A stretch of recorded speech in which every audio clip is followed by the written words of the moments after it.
You know, during the 1930s, when we had the Great Depression, which, you know, we're probably going to have to come up with a new name for that at some point. The problem with the tax code and health insurance is that, you know, the government allows employers to provide health insurance to their employees on a tax-free basis, where the money comes out before tax. Therefore, employees prefer to be compensated in the form of health insurance rather than wages as money, because if they get money, they're going to have to pay taxes on it. So there's a built-in preference for insurance, and as a result, we have an overutilization of insurance. People use insurance for things that they ordinarily wouldn't use insurance for. Even a little compass was included in this deal.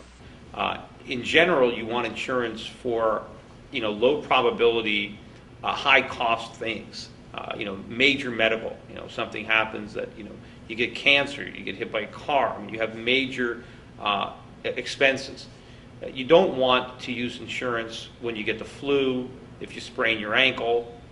These are things that are routine medical care that people should have ample savings to pay for. But because of the tax code, they would rather have a very low deductible policy where they have these low copays because they perceive it as something they're getting without a tax. How do you like that?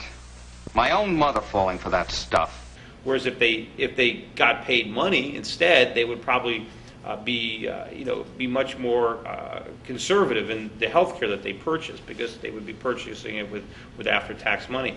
And also the other problem is now all of a sudden we've got this whole system where health insurance is now coming through your employer. So if you lose your job, you lose your health insurance. Isn't there a better way to manage ourselves?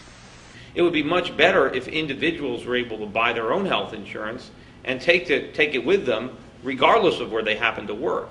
And this would happen if we changed the tax code. Look, I got rid of it. And, you know, there's two ways to do that.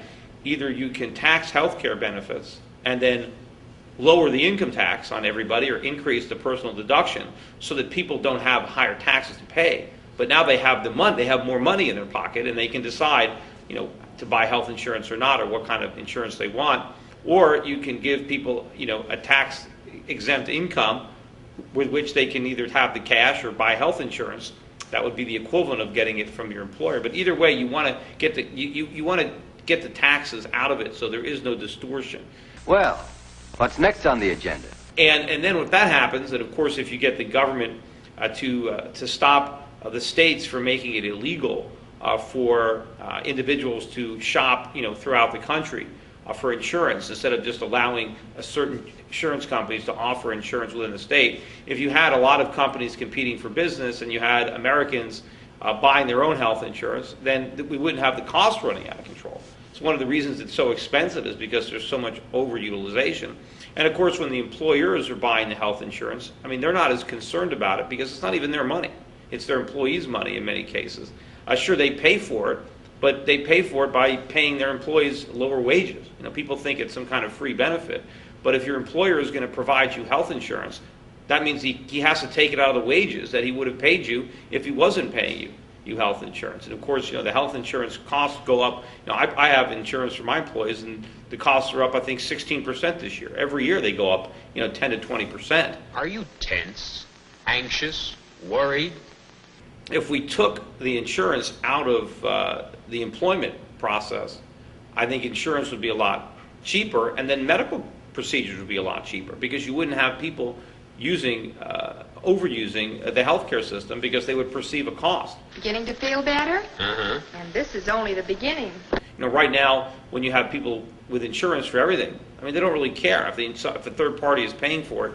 No one really cares what it costs. But if the individual is paying for it himself, and if taxes were lower because you got rid of that preference, he'd have more money to afford it. But there'd be more competition. People would be shopping. Because if you look at the medical procedures that happen outside the insurance system, take a look at eye LASIK surgery, for example. The costs of that procedure have been coming down year after year after year, because insurance is not involved. Individuals pay for that out of pocket, so they shop around. You know, they try to find the doctor who will do it for the lowest cost, And the doctors know this, so the doctors have to compete with one another because they know that you can shop around. You'll see the same thing in other procedures like cosmetic surgery, where costs are flat to falling over time because, again, in general, you can't get insurance to cover cosmetic surgery. I mean, there are some rare circumstances, but in most cases, if you're going to get breast implants, you're going to pay for them. And so, women, shop around and they look for, a good deal. And the doctors know this, and the doctors have to be competitive. So the more that we can introduce market forces back into the healthcare system, and the more we can get the government out of it, the less expensive healthcare is going to be. I mean, it's not an accident that healthcare costs are rising at such a rapid rate. It's because the government is involved. I mean, everything the government is involved in, you have costs running out of control. What about testimonials? Now, this guy showed my mother some pretty convincing letters. Look at the education. Look at how much tuitions go up. This is not an accident. It's because government is involved. Government highly subsidizes because they guarantee loans for people to borrow money to pay tuitions. But if you look at the areas where government is not involved, I mean, government is not involved in personal computers. They're not involved in cell phones. Yet the prices are falling. If the government was involved, the prices wouldn't be falling. I mean, they can easily rationalize it by saying, well, of course computer prices are going up. Look how much more sophisticated they are. Look how much more powerful they are. How could the prices not go up? They make the same arguments with education or health insurance. Well, they say health insurance, well, it's so much more complicated. We have so much better procedures. If there was no government involved, I'm sure healthcare costs would be falling. Just like other costs are falling in the economy, because the free market is the best mechanism for driving costs down. I mean, that's what happens. The only reason that prices don't fall sometimes is because the government creates a lot of inflation. Maybe those government people don't really know. I mean, I know they're sincere and all that, but, well, you can see the difference. But absent government-created inflation, markets are going to drive costs down, and it would be no different for healthcare if we simply let the market function and got the government out of the way. Unfortunately, what we're doing now is we're getting the government more involved. And so we're just going to exacerbate this situation where we're going to drive healthcare costs even further by increased government involvement, and ultimately we're going to drive quality a lot lower.